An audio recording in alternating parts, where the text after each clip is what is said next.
Student welcome back to 360 ज्ञान। Student आपको आज की इस वीडियो में कक्षा 5 के गणित सब्जेक्ट के मार्च माह की वर्कशीट के आपको आंसर इस वीडियो में प्रोवाइड कराने वाला हूं, तो वीडियो को अंत तक देखें, बिल्कुल भी स्किप ना करें।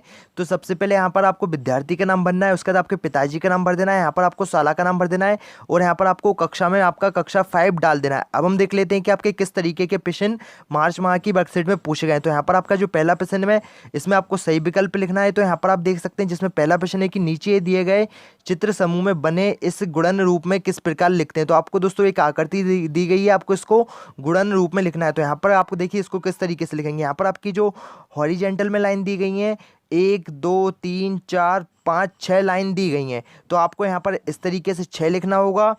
उसके बाद यहाँ पर आपको इस तरीके से यहाँ पर लाइन दिखेंगे, आपकी फ्लोवर कितने दिए गए हैं 1 2 3 4 लाइन दी गई है। तो आपको इसका जो आंसर आ जाएगा दोस्तों भाई पहला वाला आ जाएगा, आपको 6 × 4 इस तरीके से इसका आंसर इसमें लिख देना है। अब हमारा आता है दूसरा प्रश्न जिसमें पूछा गया है कि 100 रुपये के 10 नोटों का मूल्य है। तो आपका पता है कि 100 रुपये के अगर आपके पास 10 नोट होंगे तो उसका जो मूल्य होगा वो होगा आपका 1000 रुपये। तो आपको यहाँ पर 1000 रुपये पर टिक कर देना और यहाँ पर इस तरीके से लिख देना है। यहाँ पर एक कि आपका यहाँ पर एक आकृति दी गई है, इसका कितना भाग छायांकित हुआ हुआ है। तो यहाँ पर इसका जो आंसर आएगा दोस्तों फाइनली आपका यहाँ पर आएगा 1/2 इसका सही आंसर आएगा। तो इस तरीके से आपको 1/2 यहाँ पर लिख देना है। उसके बाद हम चलते हैं अगले क्वेश्चन की ओर। तो यहाँ पर आपका पूछा गया है कि दोनों थैलियों का वजन कितना है। यहाँ पर आपको 2 थैली दी गई है 500 + 500 ग्राम की। तो 500 + 500 ग्राम का कितना होता है इक्वल टू 1 किलोग्राम। तो यहाँ पर आपको 1 किलोग्राम पर टिक कर देना और यहाँ पर आपको आंसर में 1 किलोग्राम लिख देना है। उसके बाद आता है हमारा अगला क्वेश्चन, अगला पैटर्न क्या है। तो यहाँ पर आपको 3 यहाँ पर आकृति दी गई है। तो यहाँ पर आप देखेंगे जो आपका पहला वाला पैटर्न है यहाँ पर इस कॉर्नर पर ब्लैक है, यहाँ पर नीचे वाले कॉर्नर पर ब्लैक है और यहाँ पर जो तीसरी वाली आकृति इसमें यहाँ पर इस वाले कॉर्नर पर ब्लैक है। तो यहाँ पर आपका जो एक कॉर्नर बचा है जहाँ पर ब्लैक नहीं है, तो आपका जो आंसर रहेगा दोस्तों भाई आपका सी वाला सही रहेगा। तो आपको सी वाले पर टिक कर देना है क्योंकि आपका है वाला पोर्शन है इसमें ब्लैक आना है। तो आपका जो सी वाला है दोस्तों इसका सही आंसर है, तो आपको सी पर टिक करना है। उसके बाद चलते हैं हम नेक्स्ट प्रश्न की ओर। तो जिसमें पूछा गया है कि दिए गए प्रश्नों का उत्तर लिखिए, दिए गई आकृति का नाम बताइए। तो यहाँ पर जो आपको आकृति दी गई है इसका दोस्तों आंसर है आपको घन लिख देना है, इस तरीके से आपको घन लिख देना है। उसका आपका आता है यहाँ पर सेकंड क्वेश्चन, पैटर्न को आगे बढ़ाइए। आपको यहाँ पर दोस्तों 3 डिजिट दी गई हैं 101 105 109। तो 109 के बाद क्या आएगी, तो यहाँ पर आप देखेंगे आपका 105 और 101 के बीच गैप कितना है 102 का, 103 का और 104 का यहाँ पर गैप दिया गया है। मतलब दोस्तों यहाँ पर आपका जो डिफरेंस है इन सभी के बीच में 3 का दिया गया है। तो अब 109 के बाद क्या आएगी आपकी 110 111 112। तो मतलब इसका जो आंसर होने वाला है दोस्तों भाई आपका 113 होगा। तो आपका इसको आंसर में यहाँ पर 113 लिख देना है, इस तरीके से आपको इसका जो आंसर है इसमें आपको 113 लिख देना है। उसके बाद आता है आपका अगला क्वेश्चन जिसमें पूछा गया है कि छायांकित भाग को भिन्न के रूप में लिखिए। तो यहाँ पर दोस्तों आपको भिन्न के रूप में लिखना है। तो यहाँ पर देखिए आपके जो टोटल ब्लॉक दिए गए हैं 1 2 3 4 5 6 7 8 9 ब्लॉक दिए गए हैं। तो आपको यहाँ पर इस तरीके से 9 लिखना है। और अब छायांकित भाग कितने दिए गए हैं, यहाँ पर आपके 4 दिए गए हैं 1 2 3 4, मतलब जो भाग ब्लैक है उसको छायांकित भाग कहते हैं। तो यहाँ पर 4 दिए गए हैं, तो इसका जो आंसर आएगा दोस्तों फाइनली आपका 4/9 इसका आंसर आएगा। आपको इस तरीके से 4/9 इसका आंसर लिख देना है। उसके बाद आता है आपका यहाँ पर अगला क्वेश्चन जिसमें पूछा गया है कि आधा किलोग्राम आलू की कीमत 20 रुपये है तो 2 किलोग्राम आलू की कीमत क्या होगी। तो सबसे पहले दोस्तों देख सकते हैं आप इसका आंसर आपको इस तरीके से लिखना है। आपको आधा किलो आलू ग्राम की कीमत कितनी दी गई 20 रुपये। तो यहाँ पर आपका 1 किलो आलू की कीमत कितनी हो जाएगी दोस्तों आपकी 20 × 2, क्योंकि आपका जो आधा किलो का डबल होता है वह आपका 1 किलोग्राम हो जाता है। तो आपका 1 किलो आलू की कीमत हो गई 40 रुपये। इसी तरीके से हम 2 किलो की निकालेंगे तो आपका 1 किलो का डबल होता है वह 2 किलो होता है। तो 2 किलो आलू की कीमत आपकी 80 रुपये हो जाएगी। तो आपको दोस्तों इसी तरीके से इसको सॉल्व कर लेना है। अब हम चलते हैं अगले प्रश्न की ओर। तो यहाँ पर आपका अगला प्रश्न है क्वेश्चन नंबर 5 जिसमें पूछा है कि सोनम ने 20 केले 4 बच्चों में बराबर बांटे, बताइए प्रत्येक बच्चे को कितने केले मिले। तो यहाँ पर आपको देखिए आप सोनम के पास टोटल केले कितने थे 20 केले 4 बच्चों में बांटे। तो आपको इस तरीके से करना है कि 20/4। तो यहाँ पर 5 आपका आंसर आ जाएगा, प्रत्येक बच्चे को 5 केले मिलेंगे। तो आपको इस तरीके से आंसर इसका लिख देना है। अब हम चलते हैं क्वेश्चन नंबर 3 की ओर। तो जिसमें पूछा गया है कि नीचे दिए गए प्रश्नों को हल कीजिए, नीचे बने चित्र को ध्यान से देखिए, बताइए कितने 1/4 मिलकर पूरा 1 बनता है। तो यहाँ पर दोस्तों आपको यहाँ पर एक आकृति दी गई जिसमें यहाँ पर आपको 4 यहाँ पर 1/4 दिए गए। तो आपको इन सभी का टोटल कर लेना है, यहाँ पर इसका आंसर आपको 4 लिख देना है। अब हम चलते हैं अगले प्रश्न की ओर। तो यहाँ पर पूछा गया है कि नीचे दिए गए अंकों के पैटर्न को देखिए, त्रिकोण को हर एक लाइन में कितनी संख्याओं का जोड़ कितना आता है। तो यहाँ पर आपको दोस्तों एक त्रिकोण दिया गया है जिसको आपको यहाँ पर टोटल करना है। ऐसे में यहाँ पर आप देखेंगे यहाँ से इस तरीके से आपको कर लेना है 4 + 3+4+2=9, 6+2=1, इस तरीके से आपको इस वाली लाइन का करना है, फिर इस वाली लाइन का करना है। तो आपको इस तरीके से इसका आंसर सभी का आपका 9 9 आ जाएगा। अब हम चलते हैं अगले प्रश्न की ओर। तो आपका यहाँ पर क्वेश्चन नंबर 4 है, जिसमें पूछा गया है कि एक खरगोश 0 से शुरू करके एक बार में 5 कूद लगाता है, कितनी कूद में वह 25 पर पहुंचता है। तो यहाँ पर आपको खरगोश की 5 कूद के बराबर कितनी एक बार हो रहा है, तो एक लिख देना है। 25 कूद इक्वल टू क्या होगा आपका 25/5। तो इसका जो आंसर आएगा दोस्तों आपका 5 बार आ जाएगा। तो इसी तरीके से आपको आपका आंसर वर्कशीट में लिख देना है। अब हम चलते हैं अगले क्वेश्चन की ओर। तो यहाँ पर पूछा गया है कि गंगू के पास एक बड़ा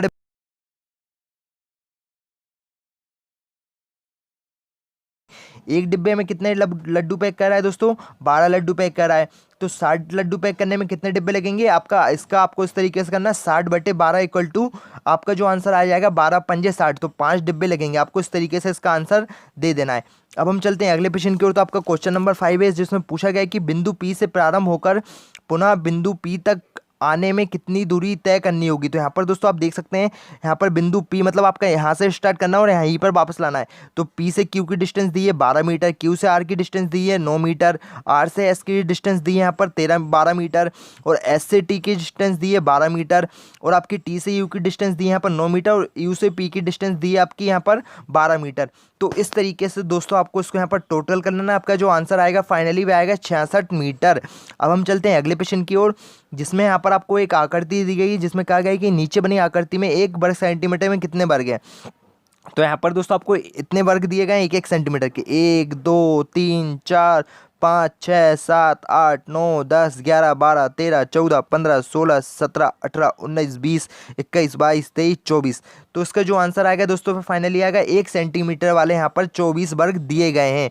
अब हम चलते हैं अगले प्रश्न की ओर। तो दोस्तों आपका जो अगला प्रश्न है क्वेश्चन नंबर 7 खंडवा में आपका प्रोजेक्ट वर्क है। तो देखिए इसमें पूछा गया है कि आपसे पूछा गया है कि अपने आसपास के 5 घरों से उनके वहां उपलब्ध वाहनों की जानकारी प्राप्त कर सारणी को पूरा करें। वाहनों के रूप में मोटरसाइकिल, कार, जीप, साइकिल, बैलगाड़ी, ट्रैक्टर आदि कोई भी वाहन हो सकता है। तो यहाँ पर दोस्तों आपके आस पड़ोस में जो भी आपके मतलब पड़ोसी वगैरह उनके यहाँ पर आपको पता करना है कि उनके पास कौन सा वाहन है, चाहे वह ट्रैक्टर हो, साइकिल हो, मोटरसाइकिल हो, जीप हो, कार हो, कुछ भी हो। तो यहाँ पर आपको उसका नाम लिखना है, जैसे भाई है, पिता है, अंकल हैं, चाची हैं, पड़ोसी हैं, जो भी आपको इसमें नाम लिख देना है।